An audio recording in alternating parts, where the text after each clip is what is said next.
You're listening to the Hour of the Time. I'm William Cooper. And before we get into the real...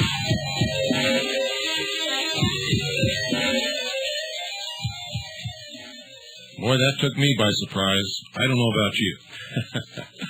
We're having problems with some of our equipment here. We have been, and it's old. It's really old. I mean, this equipment has really been put through the mill. So, sometimes it decides to take off on its own. And sometimes it decides not to do anything. And, of course, that causes some problems. Before we get into the real subject of tonight's broadcast, ladies and gentlemen, I want to cover a few things here that I think need to be talked about. One is, I've explained to you a long time ago that there are Russian teams here to supervise the disarmament of the United States military forces, in particular our Strategic Air Command and our ballistic missiles. This appeared in the Arizona Republic Sunday, October 29, 1995, under Nation. Ceremony lays Cold War to rest. Russian-American destroy missile silo. Associated Press. Whiteman Air Force Base, Missouri. It was a Russian's Cold War dream. Pavel Grachev triggered an explosive charge Saturday that destroyed a United States missile site that once housed a rocket ready to deliver a nuclear payload to his country. The first foreigner to blow up a United States missile silo is the Minister of Defense of Russia. How about that? This is one of the most memorable days of my life, he said. Not only my children, but my grandchildren will be talking about this event for many, many years to come. I think a lot of people are going to be talking about it for many, many years to come when they find out how they've been scammed.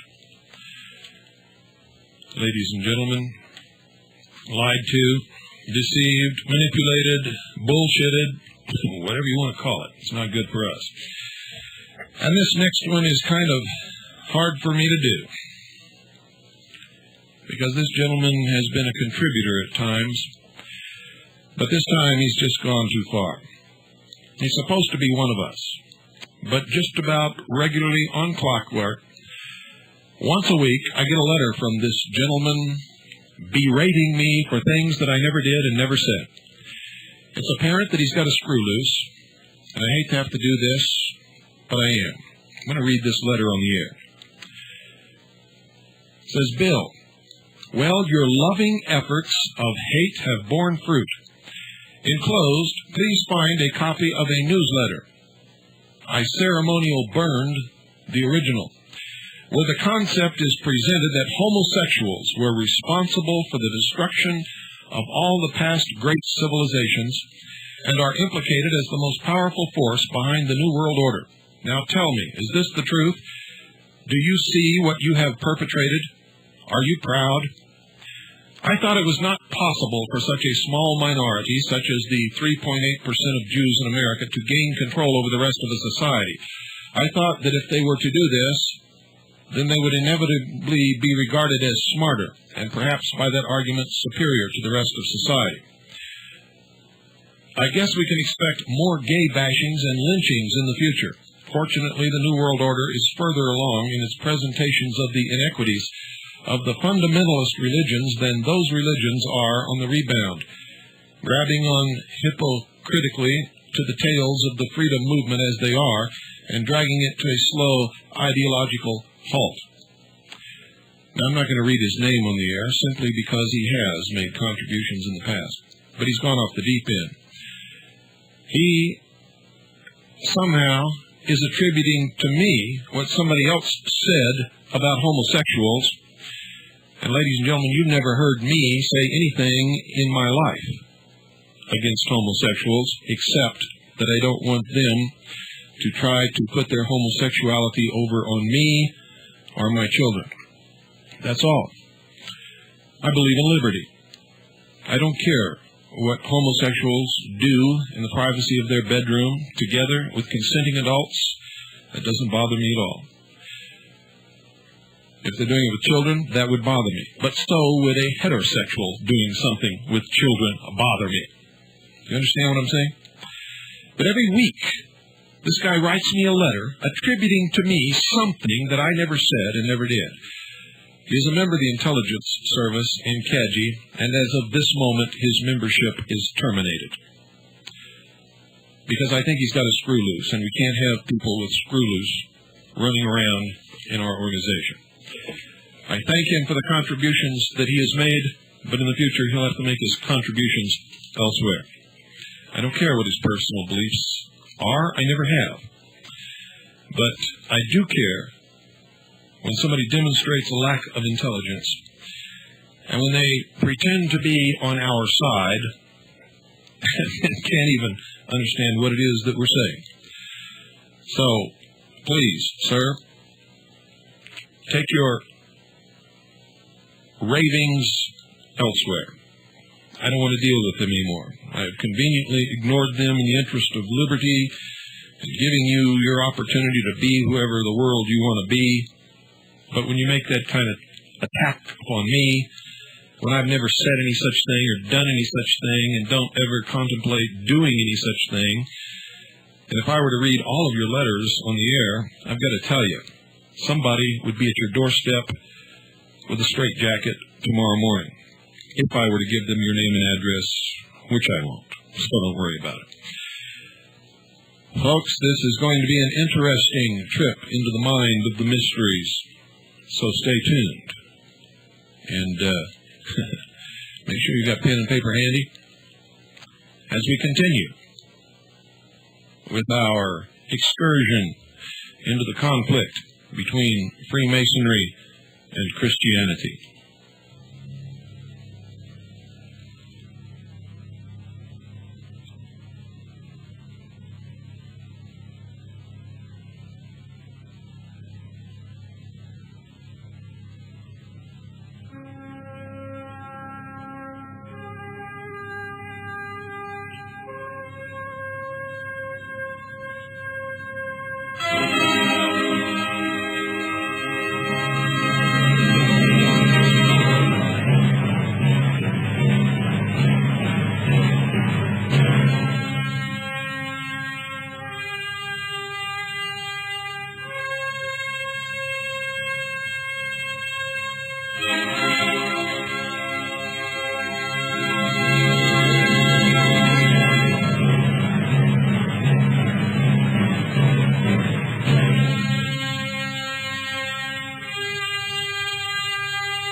Tonight's subject, ladies and gentlemen, is the Philosopher's Stone, what it is and how it is made. Those who have studied the writings of the ancient alchemists have always been much mystified by what is said concerning the Philosopher's Stone. and the process of transmuting the base metals into gold. These claims have naturally given rise to a great deal of vague speculation.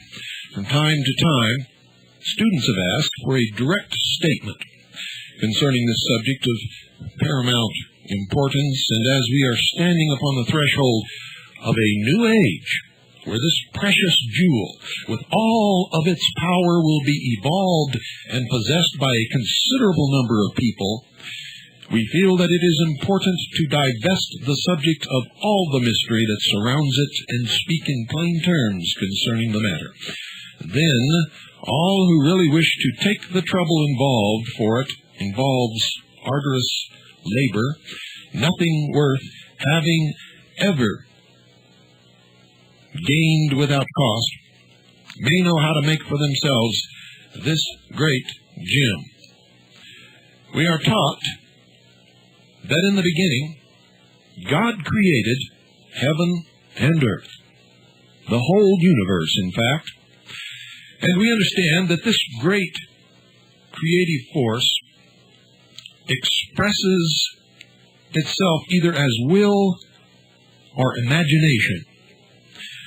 Now, by imagination, the great architect of the universe must first have visualized everything as it now is, or as it was first created, and then, by his will, the physical atoms were marshaled into this matrix of thought, thus gradually bringing the universe into manifestation as designed by its creator. Nor is this process complete, but will continue until the whole has become perfect, as originally designed. The divine hierarchies, who have carried out the plan of the great Creator, also used the same dual creative force when fashioning the crystal in the mineral, the leaf of the plant, or the shape of the animal. Their powerful imagination pictures in the archetypal region of the earth that which they desire to create, and their concentrated will molds the coarser matter into this matrix until it assumes a definite physical form as desired. Man, the spirit, has a like creative power, and has through ages, under the guidance of the gods, plural, learned to build bodies of increasing value as instruments for his expression. But his pilgrimage through matter was undertaken for the purpose of making him an independent creative intelligence, and to attain that end, it was necessary that he should, at the proper time, be emancipated from the guardianship of the gods, so that he might learn to create not only for himself, but also to aid and to teach others in the great school of life. During the course of his evolution, man has become more and more enlightened concerning the mystery of life, but nevertheless, it is only a few hundred years ago when life and liberty were endangered by the expression of opinions in advance of the commonly accepted views. It was for this reason that the alchemists, who had studied more deeply than the majority, were forced to embody their teachings in highly allegorical and symbolical language. Their teaching concerning the spiritual evolution of man, and their use of the terms salt, sulfur, mercury, and azoth, so mystifying to the masses, were nevertheless rooted in cosmic truths, highly illuminating to the initiate. The students of the Rosicrucian teachings, who have learned how the world came into being and the process of gradual creation, should have no difficulty in properly understanding every part of the alchemist's language. We know in the first place that there was a time when man in the making was a hermaphrodite, male-female, and able to create from himself. And we remember also that at that time he was like the plant in other respects. His consciousness was like that which we possess in dreamless sleep, and which is possessed by the plant. The vital energy which he absorbed into his body was used solely for the purpose of growing until the time of propagation came, when a new building, or I should say, when a new budding body was cast off to grow also. There was no incentive to action, but if there had been, man would have had no mind or will to direct it. For the emancipation of humanity from this negative condition, one half of the creative force was turned upward under the direction of the angels for the purpose of building a larynx and a brain, that man might learn to create by thought, as do the divine hierarchies, and express the creative thought in words. Thus man ceased to be a physically hermaphrodite and became unisexual. He can no longer create from himself physically, as do the hermaphrodite plants, nor psychically, as do the Elohim, the male-female hierarchs, in whose image he was originally made, and thus he occupies at the present time an unenviable intermediate position between the plant and the God. At the time when one half of the human sex force was diverted for the purpose of building the brain, men were helpless and lacking in knowledge of how to overcome conditions. They didn't even have the consciousness to know that there was a difficulty, and had no outside help, then given the race must have died out. Therefore the angels from the moon, who were the guardians of mankind, herded the sexes together in great temples at times when the interplanetary lines of force were propitious to propagation, and thus they perpetuated the race. It was also proposed that when the brain had been completed, the lords of Mercury, elder brothers of our present humanity, who excelled in intelligence, should teach us how to use the mind and make it truly creative, so that we would no longer be dependent upon the separate sexual process of generation now in vogue. Thus, by the work of these two great hierarchies, we were raised from unconsciousness to the first stage of creative intelligence, from plant to God. Now, for those of you who may have just tuned in, ladies and gentlemen, I want to assure you that these are not my beliefs. In fact, I've studied the mysteries and studied this secret religion for many, many years, and I can tell you it's absolute, complete, and utter bullshit. It's a con job used to convince those idiot followers who join these organizations, knowing nothing about them, so that they can slowly be indoctrinated into the new religion of the New World Order, which is supposedly coming, if we're unable to stop it, in the new age of Aquarius, which will create literally a new heaven and a new earth, and usher in the reign of totalitarian socialist world government upon this earth. It will take the form of a religious and political charismatic leader who is said to be ready to unite the world as one, in peace forever, in one world government, one world religion, and a new sixth root race. In their literature and in their explanations and their esoteric teachings, which you must understand the symbology of in order to be able to understand the meaning, this means the dissolution of all nation states, the destruction of all individual national sovereignty, the elimination of nationalism and patriotism.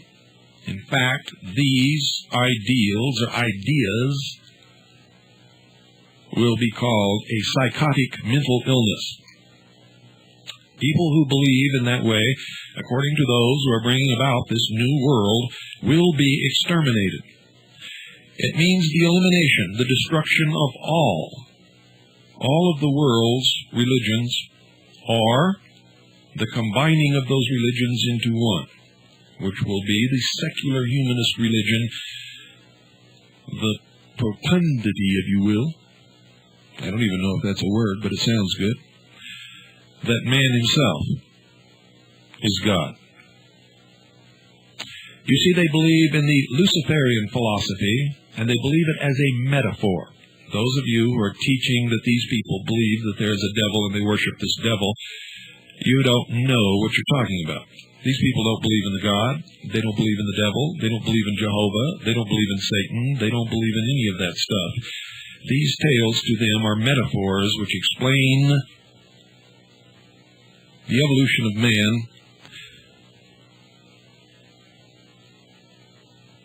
through the use of his intellect to the position where man himself is God. And it goes something like this. Man was held prisoner in the Garden of Eden by an unjust, vindictive God named Yahweh, or Jehovah. And by the way, there are many other names for that God in their religion. And God told man not to eat of the fruit of the tree of the knowledge of good and evil, or he would surely die. Lucifer sent his agent Satan, and many people believe that the two are the same. And I believe that also in the symbology of the religious mysteries. And Satan told Eve that God had lied to her, that if she ate of the fruit of the tree of knowledge of good and evil, she would not surely die, but would become as gods.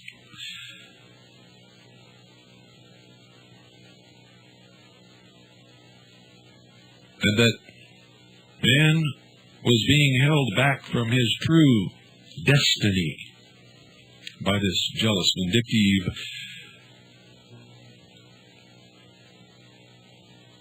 God who had enslaved man in the Garden of Eden.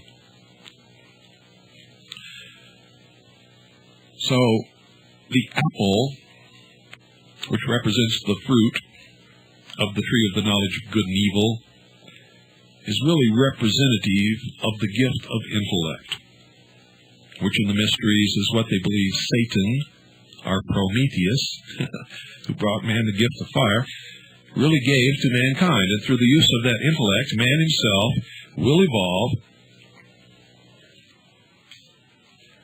until he himself becomes God.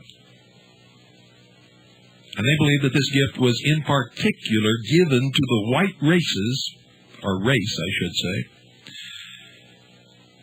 and that part of the duty of the white race is to help the inferior races, or the darker races, in their evolution. Which means, if need be, get rid of some of those races if they're incapable of evolution.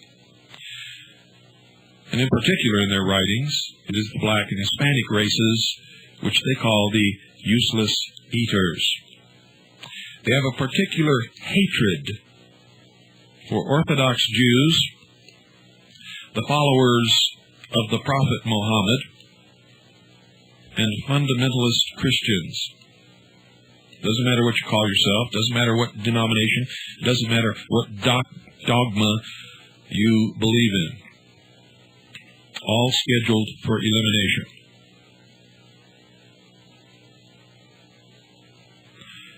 I guarantee you the world is going to change, ladies and gentlemen.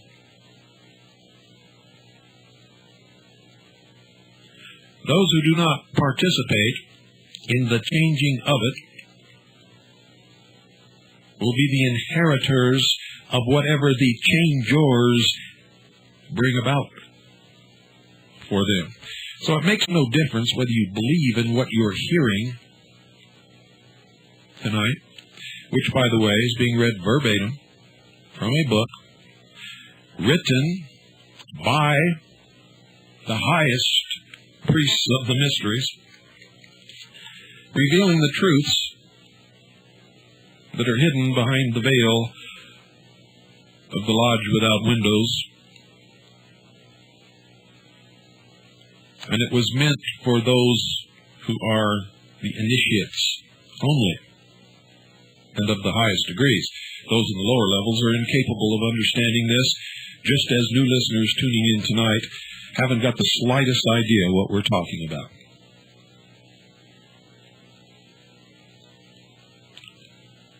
The book is called Freemasonry and Catholicism. It is about the war between the sons of Cain and the sons of Seth, the philosophers of fire and those of the waters of faith.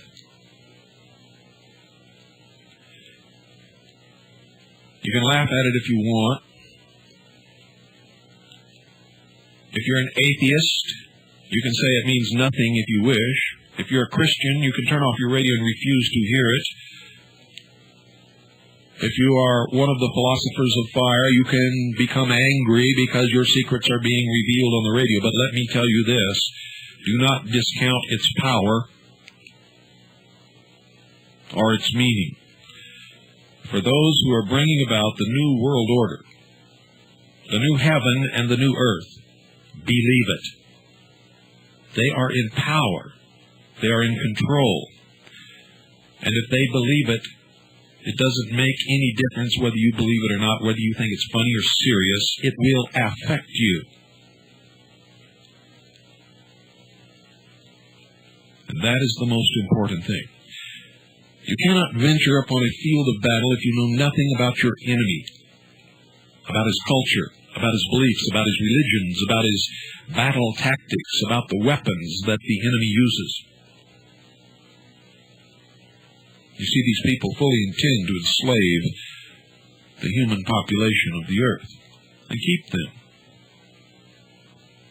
chained to a computer in an economic system of cashless debt forever, with total control of all sources of information,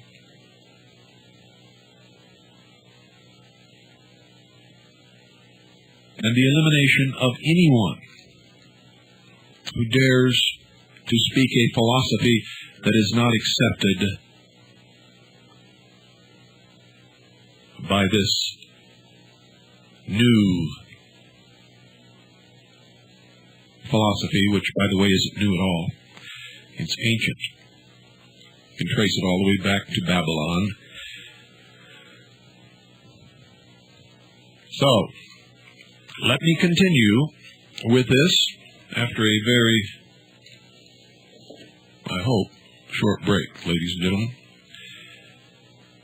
I really hope that you're able to hear this well on shortwave, and if you're not, I hope you order the tape. You can order any tape of the hour of the time. If you're a member, they're $8 per tape. If you're not a member, they are $10 per tape. Make check or money order payable to Annie, A-N-N-I-E. Make sure that you specify the date of the broadcast and the subject as near as you can determine what the subject is. And address your envelope to the Intelligence Service, Post Office Box 1420, Sholo, Arizona, 85901.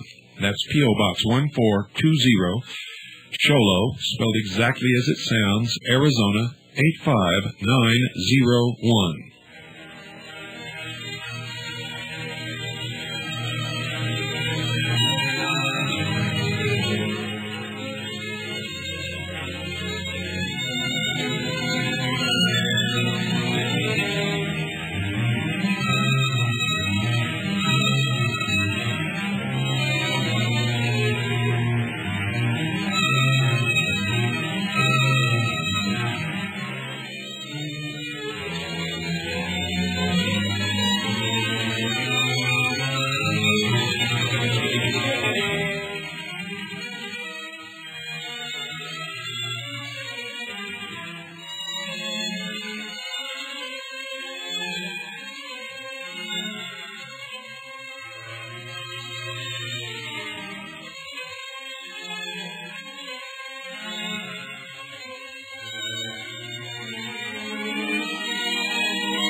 Ladies and gentlemen, you're listening to the Hour of the Time.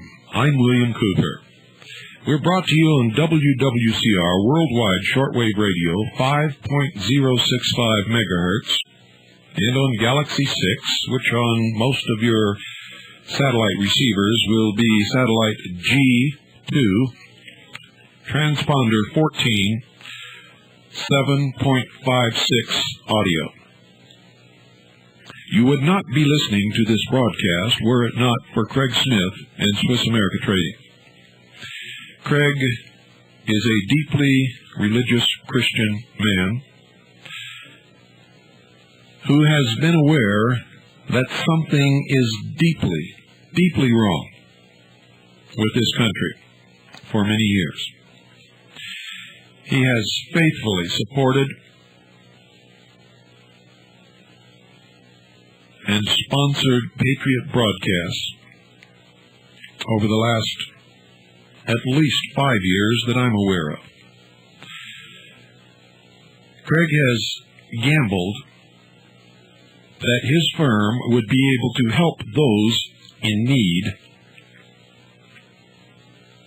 of a real commodity that will not disintegrate over a period of time and that will not lose its value no matter what happens to the economy.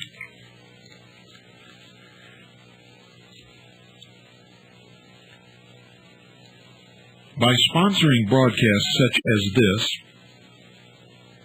he has pigeonholed himself and lost an awful lot of business. He has been attacked viciously by the newspapers for sponsoring this broadcast in particular, and also other patriot and religious broadcast programs. One of the things that I have noticed over the years in dealing with, quote, patriots, end quote, is that there seems to be something lacking in their process of logical thinking, and they can't understand why they lose an awful lot of these battles. If you look at what the socialist and the liberal political establishment does in order to further their causes, it is no longer a mystery, because they back their causes with lots of money and lots of work and lots of volunteering of their own time. Patriots, on the other hand, very seldom volunteer anything unless there's a buck in it for them, very seldom back their own causes, and would rather look around to find the cheapest deal and buy it from their enemies rather than support someone who supports programs like this, who bring them information that they could not ever hope to dig out in their lifetime by themselves. Now that's a paradox, because I can tell you right now, you cannot hope to win if you practice that kind of behavior.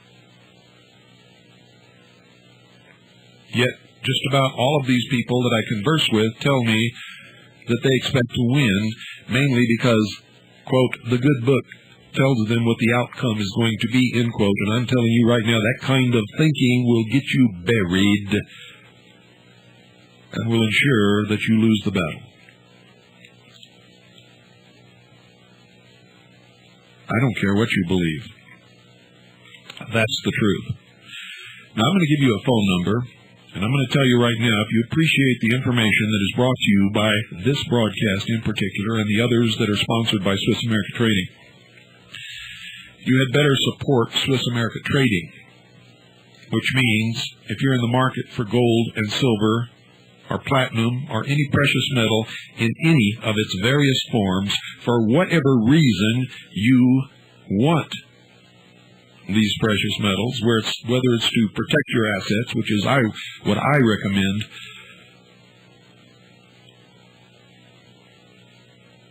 real money for, and it is real money. It is the only real money. or whether you're investing to make a profit, I don't care.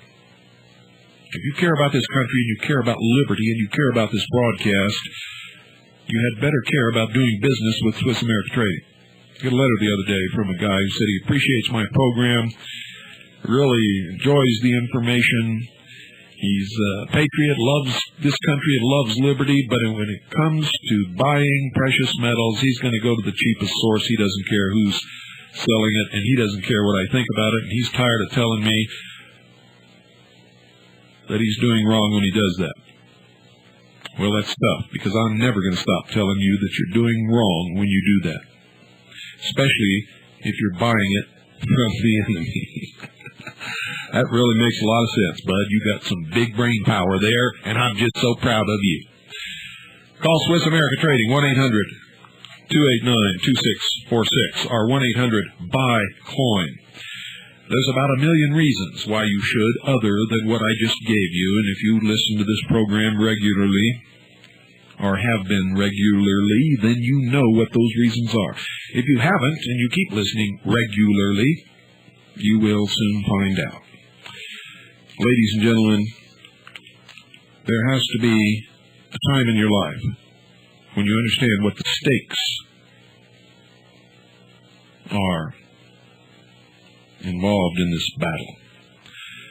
And once you discover that, you have to get serious and step out on this battlefield with those of us who are fighting this battle, actively taking the shots.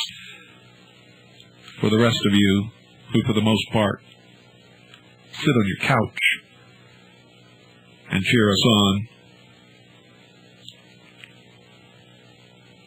or maybe not even that much.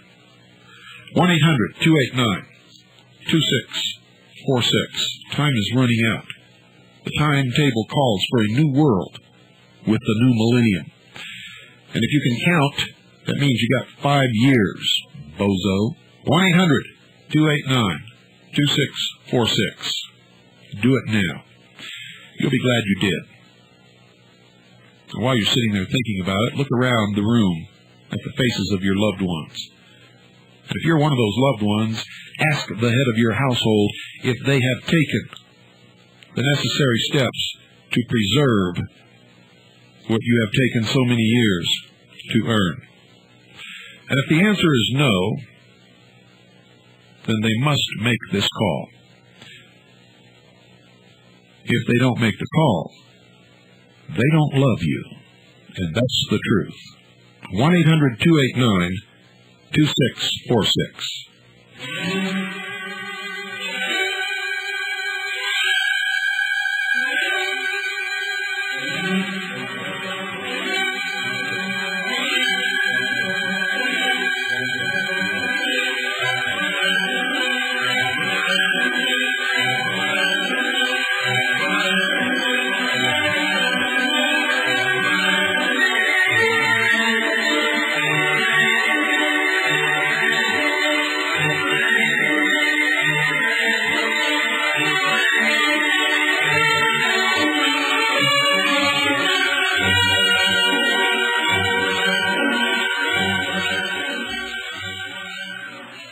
Thus, by the work of these two great hierarchies, we were raised from unconsciousness to the first stage of creative intelligence, from plant to God. Now, if that doesn't give the whole thing away, I don't know what will. And they go on, we have also learned that this plan was frustrated by the Lucifer spirits, stragglers from the humanity of the moon period, who live upon the planet Mars. They needed a physical field of action, but were unable to create one for themselves. Hence, for selfish reasons, they taught humanity how, by cooperation of the sexes, a new body may be created at any time. And in order to give an incentive, they instilled into mankind the animalistic, passionate nature which we now possess. Thus, to the ancient alchemists, the angels from the moon, which rules the saline tides of the sea, were designated by the term salt. They had found that a certain amount of salt in the blood is necessary to the mental processes Also that excess of salt in the blood produces insanity, as best proven by the experiences of shipwrecked sailors who became lunatics when they drink water containing the lunar element salt. Thus also they established a connection between the moon and mind. The fiery Lucifer spirits, who have taken such a baneful part in man's evolution, became associated with the fiery element sulfur. The alchemists said that man is rendered unconscious and dies by continuous inhalation of this element.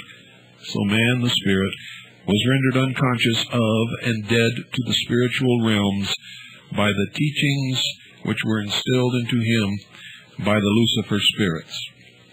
These are the spirits of the material world. The metal mercury, they contended, is the most elusive of all metals. It will penetrate and evaporate through most substances with which it is brought in contact, and therefore they likened it to the lords of mercury, who are past masters in penetrating the secrets of nature by the mind. Mercury is also capable of freeing the spirit from its physical prison house. By the process of generation, carried on at a propitious time under the guidance of the angels, man was treading the path from plant to God, following the highway of evolution as originally planned. They call this God's plan. From this path he strayed into the byway of degeneration, led by the Lucifer spirits, and is therefore now, as it were, in a slough from which he cannot extricate himself, save with the help of others further advanced than he. Now, for those of you who may have just tuned in tonight, I should say, this is, probably broadcast number 4 or 5 in this series. You can order the other tapes. And if you'd like a tape list, send $1. Specify that you would like to have an information package. Send it with a self-addressed stamped number 10 size envelope to the Intelligence Service, Post Office Box 1420, Shoalo, Arizona, 85901. At the end of this broadcast, this address will be repeated.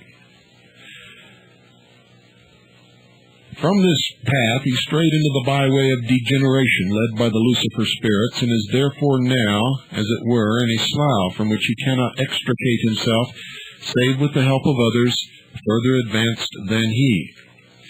When this becomes apparent to him, and he starts to search for light, he stands at the pathway of regeneration, guarded by the lords of Mercury, who with their wisdom will guide him toward the desired goal. The method, as outlined by the ancient alchemists, we shall discuss when we have summed up in a few words the points made. These must be firmly fixed in mind to appreciate the full value of what follows. The creative force used by God to bring a solar system into manifestation, and the force used by the divine hierarchies to form the physical vehicle of the lower kingdoms over which they rule as group spirits, expresses itself in a dual manner as will and imagination, and is the same as the united creative force of the male and the female, which results in the creation of a human body. At one time, man was bisexual, male-female, and therefore each was able to propagate his species without assistance from anyone else. But one half of the creative force has been temporarily diverted upwards to build a brain and larynx in order to enable him sometime to create by his own mind, to form thoughts and speak the word of power that shall make his thoughts flesh. 3 great creative hierarchies were particularly concerned in bringing about this change: the angels from the moon, the Mercurians, and the Lucifer spirits from Mars. The alchemists connected the angels from the moon, which rules the saline tides, with the element salt, the Lucifer spirits from Mars with the element sulfur, and the Mercurians with the metal mercury. They used this symbolic presentation partly because of the religious intolerance which made it unsafe to promulgate any other teaching than that sanctioned by the Orthodox Church of that day, and partly because humanity as a whole was not yet ready to accept the truths which were embodied in their philosophy. And that's the biggest bunch of baloney you'll ever hear. They have intentionally withheld the truth of their religion, the truth of their philosophy, the truth of the great body of knowledge which they have collected and hoarded and concealed from the public over the ages, in order to be able to control what they call the masses. They also spoke of a fourth element, Azoth, a name composed of the first and last letters of our classical languages and intended to convey the same idea as Alpha and Omega, that of all-inclusiveness. This referred to what we now know as the spiritual ray of Neptune, which is the octave of Mercury, and which is the sublimated essence of spiritual power.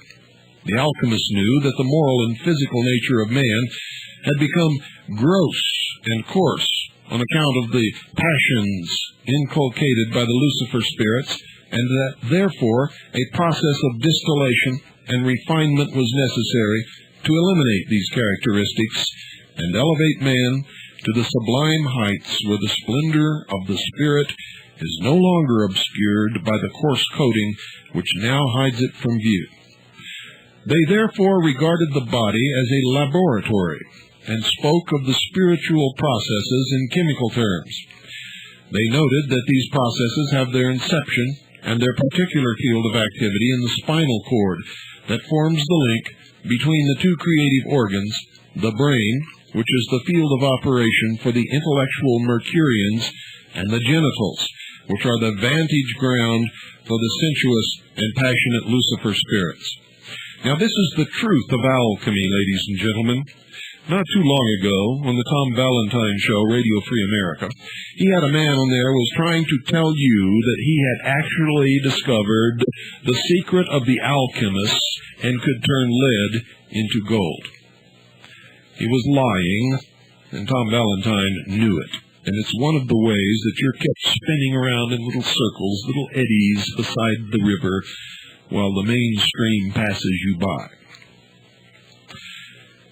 The truth is, alchemy had nothing to do with lead, or gold, or silver, or iron, or any of those things, or even chemistry.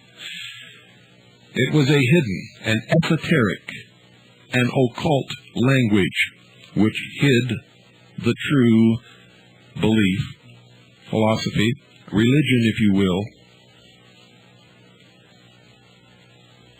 of those who call themselves the philosophers of fire. Those who burn their enemies, like they burned the Branch Davidians in Waco, Texas, and the Move group in Philadelphia, and tried to burn the Weaver family.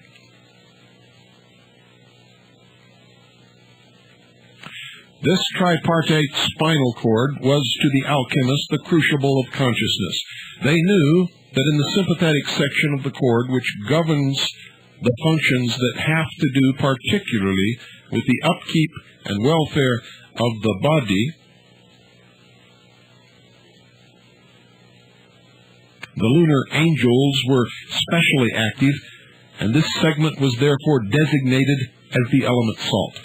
The segment governing the motor nerves, which expend the dynamic energy stored in the body by our food, they saw clearly to be under the dominance of the martial Lucifer spirits, and they therefore named that segment sulfur. The remaining segment, which marks and registers the sensations carried by the nerves, was named mercury, because it was said to be under the dominance of spiritual beings from Mercury. The spinal canal, contrary to the ideas of anatomists, is not filled with fluid, but with a gas that is like steam, and that it may be condensed when exposed to the outside atmosphere, but may also be superheated by the vibratory activity of the spirit to such an extent that it becomes a brilliant and luminous fire, the fire of purification and regeneration. This is the field of action of the great spiritual hierarchy from Neptune, and is designated Azoth by the alchemists. This spiritual fire is not unlike in every man, nor is it as luminous in one as in another. The state thereof depends upon the spiritual advancement of the person in question. When the aspirant to the higher life had been instructed in these mysteries of symbolism, and the time had come to speak to him plainly, the following teachings were communicated to him, not necessarily in these words, nor in this manner, but at any rate he was given to understand, and it was made clear to him, that anatomically man belongs to the animals, and that below that kingdom in the scale of evolution are the plants. They are pure and innocent. Their propagative practices are untainted by passion, and their whole creative force is turned upwards toward the light, where it manifests as the flower, a thing of joy and beauty for all to behold, the rose. Yet the plants are unable to do otherwise, for they have no intelligence, no consciousness of the outside world, and no free will in action. They can only create in the physical world, however. Above man in the scale of evolution are the gods, creators upon the spiritual and physical planes. And notice, ladies and gentlemen, they don't believe in one God, they believe in gods. They also are pure as the plants, for their whole creative force is also turned upwards, and is expended in whatever manner their intelligence directs. And knowing good and evil, they are always do good by choice. Between the gods and the plant kingdom stands man, a being endowed with intelligence, creative power, and free will to use it for good or ill. At present, however, he is dominated by the passion instilled by the Lucifer spirits, and sends one half of his creative force downward from the light to gratify his senses. In his innermost soul, he realizes that this is wrong, and hence he hides his creative instinct in shame, and is outraged when it is dragged into the light. This condition must be altered ere spiritual progress can be made, and therefore you must carefully consider the similarity between the chaste plant and the pure spiritual gods, who both turn their whole creative power upwards toward the light. In the course of evolution, you have risen above the plant, which has creative power only in the physical world, and have become like the gods, possessing creative power on both the mental and physical planes of being, besides intelligence and free will to direct it. This was accomplished by the diversion of one half of your sex force upwards for building a brain and larynx, organs which are still fed and nourished by this uplifting half of the sex force. But while the gods direct their whole creative force to altruistic purposes by the power of mind, you still squander one half of your divine heritage upon desire and sense gratification. If, therefore, you would become as they, you must learn to turn your whole creative energy upward, to be used under the direction of your intelligence entirely. Thus only can you become as the gods, and create from yourself by the power of your mind and the great word, whereby you may speak the creative fiat, remembering that physically you were once hermaphrodite, like the plant, and able to create from yourself. Look into the future now through the perspective of the past, and realize that your present unisexual condition is only a temporary phase of evolution, and that in the future your whole creative force must be turned upwards, so that you shall become a hermaphrodite spiritually, and thus able to objectify your ideas and speak the living word, which shall endue them with life and make them vibrant with vital energy. This dual creative force, thus expressed through the brain and larynx, is the elixir vitae, which springs from the living stone of the spiritually hermaphrodite philosopher. The alchemical process of kindling and elevating it is accomplished in the spinal cord, where the salt, sulfur, mercury, and azoth are found. It is raised to incandescence by high and noble thought, by meditation upon spiritual subjects, and by altruism expressed in the daily life. The second half of the creative energy, thus drawn upward through the spinal canal, is a spinal spirit fire, the serpent of wisdom. Gradually it is raised higher and higher, and when it reaches the pituitary body and the pineal gland in the brain, it sets them to vibrating, opening up the spiritual worlds and enabling man to commune with the gods. Then this fire radiates in all directions and permeates the whole body and its auric atmosphere, and man has become a living stone whose luster surpasses that of the diamond or the ruby. He is then the philosopher's stone. Folks, don't be worried about the government collapsing or anything happening over the weekend or on Monday. This is a normal political process. And if the budget is not approved, some people will be laid off. A lot of political pressure will be placed upon whoever is stopping the budget from being approved, and then it will be approved, and then life will go on as always. Good night, and God bless you all.